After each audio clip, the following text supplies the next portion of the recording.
that has been proven beyond any doubt is that इस मुल्क में कोई मुल्क दुश्मन नहीं है. ये मुल्क हम सबका है. इस मुल्क की हिफाजत करना हम सबकी जिम्मेवारी है और हम सब ने, बेशक वो इस मुल्क का बच्चा हो या इस मुल्क का सिपाही हो या इस मुल्क के न्यूएस्ट टेक्नोलॉजी चलाने वाला एयर ऑफिसर हो, हम सब ने शाना बशाना हर फ्रंट पे इस मुल्क की हिफाजत की है और करने की पूरी सलाहियत रखते हैं. मिस्टर चेयरमैन, मैं यहाँ पे एक बहुत बुरे दिल के साथ इसलिए खड़ी होती हूँ क्योंकि ये सेलिब्रेट करना कि आज हमने इंडिया को कितने बुरे तरीके से हरा दिया, ये इस खित्ते के लिए कोई सेलिब्रेशन नहीं है. ये सेलिब्रेट करना कि एक न्यूक्लियर पावर ने कैसे दूसरे न्यूक्लियर पावर की विल को चैलेंज किया, उसकी कैपेसिटी और कैपेबिलिटी देखे बगैर एक रेड लाइन के बाद दूसरी रेड लाइन के बाद तीसरी रेड लाइन क्रॉस करते रहे. और जब पाकिस्तान ने कंस्ट्रेंट दिखाया 2019 में, मिस्टर चेयरमैन, आज unfortunately I have to say that maybe what Pakistan did in 2019, not because of the government, we were with the government. What Pakistan did was all of Pakistan decided to do it.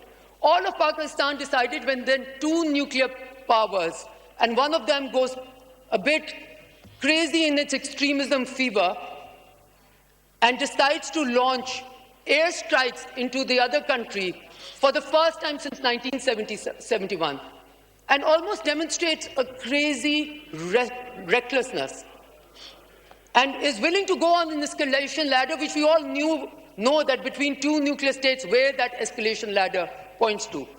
That when that state went crazy, Pakistan showed restraint. I think that restraint that we showed, the responsibility that we showed, was misconstrued to be a lack of will and a lack of capacity. And therefore, Mr. Chairman, the second time around, Mr. Chairman, pehle to mujhe is cheez ka, because I have to say this as someone who has represented this country at the level of the foreign minister and as recently as Minister of State. You know, when the world tells you कि हमें ये करना पड़ा और India is maybe in self-defense, I am challenging the world that what new matrix are we putting out there?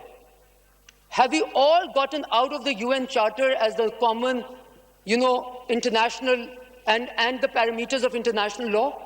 Are we not all signatories to Article 25, which says we will all abide by the Security Council resolution? So when Prime Minister Modi decides that Kashmir is now an integral part of India, must we all pay homage to him and bow down, and not to the Security Council and to the UN Charter?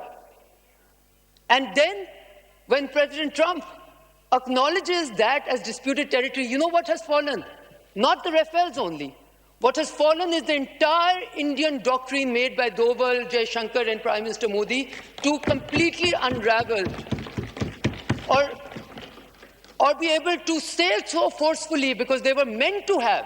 This is the problem.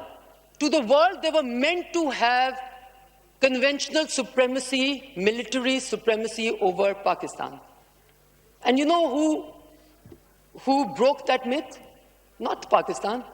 It was Prime Minister Modi and his extremist agenda, which broke that myth of power and the illusion of power that the world had attached to India and literally put them at the next security provider, not only for themselves, but the entire region. And guess what happens? The world finds out that a country that they consider to be powerful enough, militarily strong enough, conventionally superior over its nuclear power neighbor, could not even defend its own border when the other country, as in Pakistan, decides to just do what it is entitled to do under Article 51 by just as a defensive measure and then as an offensive measure to be able to tell them how far we can reach. And allow me to say, Mr. Chairman, what we also proved was that we don't only equip ourselves with high, fancy, technologically advanced toys and tools, we just happen to train ourselves better to be able to also use them. So, the military, what happened in the war theatre, Mr. Chairman, allow me to also say, will rewrite the premises of what this entire region, including the Indo-Pacific strategy for many, many regions and countries. The illusion of power for some countries is far more useful than to test it. I think India, unfortunately, under this extremist Hindutva ideology, decided to test a very pervasive and a strong illusion of power that it was able to protect all over the world. And then they burst their own bubble. So, Mr. Chairman, I don't want to go further into that. I just want to make some points because I think Pakistan should be unapologetic in 2 or 3 things. First of all, if somebody thinks that a country where a terrorism incident takes place has the right to launch strikes into another country, into its geographical boundaries, into internationally established borders, then please be mindful of the precedent that we're setting. Please be mindful of the precedent that we're setting. Does that, by the same logic, does it mean that when Jafar Express happened, and we were able to share evidence of India's involvement with it, that we were right in self-defense to launch strikes into Indian territory? Is that what the world is trying to sanctify over here? We cannot rewrite international law until we write it. And since we haven't written it, might as well abide by it. Mr. Chairman, I have कभी-कभी ना अफसोस होता है कि जब आपका खुद का कहा कुछ सही निकल गया. Because for many years we were telling the world that the impunity that is being granted to India to be a belligerent extremist state to all its neighbors is going to make this region a very tense, combative, flagrant one. And I thought it was proven to be true in the last few days. But Mr. Chairman, I do want to say that I think Pakistan should be absolutely unapologetic in having to defend and having the will and ability to defend itself. We should have done this earlier. We did it at the right time. We did it when we were provoked, when our military bases were even attacked. And that restraint that Pakistan showed was on exhibit in all world capitals.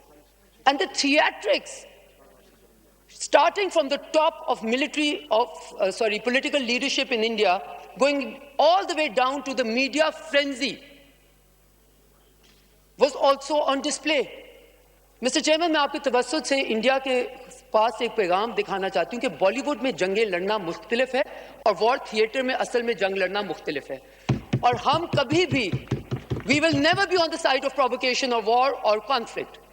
Because we have suffered together, India and Pakistan and the entire region, the result of that. Wind up मैं wind up करती हूँ, Mr. Chairman. Mr. Chairman, मैं यहाँ पे एक और बात भी कहना चाहती हूँ जो कि शायद लोगों को weird लगे, अजीब लगे.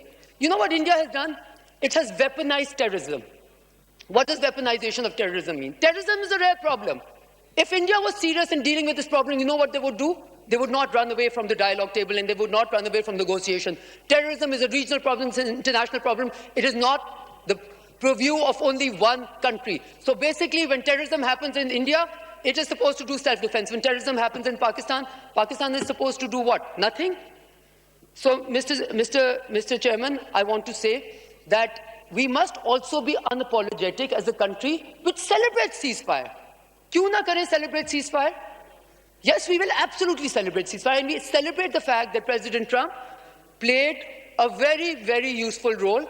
And I will just end by saying, because I understand you don't have much time and I would probably want to get up again and talk about what this means for Pakistan, but I want to end by saying what this means for India. For the last 10, 15 years, we have seen India's ability, and they stay with a lot of success, to be able to de-hyphenate from Pakistan, to de-hyphen India from Pakistan. You know what they did by provoking Pakistan into this war theater, improving them and breaking the myth of their net security provider? They have, for all capitals of the world, hyphened India, Pakistan together again. For times to come, people were concerned about this region being the nuclear flashpoint. And we used to say... Conclude, Karle, please. Mr. Chairman, we used to say, we are a responsible country because the fingers were always pointed at Pakistan. Pakistan will be the irresponsible nuclear state. Guess which country proved itself to be a nuclear state, but an irresponsible one, which was willing to go up the escalation ladder? It was India, Mr. Chairman. Lastly, Mr. Chairman. Thank you. Lastly, Mr. Chairman. I think Prime Minister Modi thought that by saying something aggressively enough and by doing something which is very illegal, they can change the geography and reality of the region. And once they start calling a dispute not a dispute, the dispute would stop being a dispute. And when President Trump says in his truth tweet that he would like to play a role in solving this dispute. I want to remind everyone, President Trump represents a country which is a deep partner of India at the moment, where they have an alliance of sorts. So now, the interesting thing that we see, and I am absolutely concluding now, Thank you. was that... Thank you. Thank you. Thank you, Ji. Please wind up, Karne.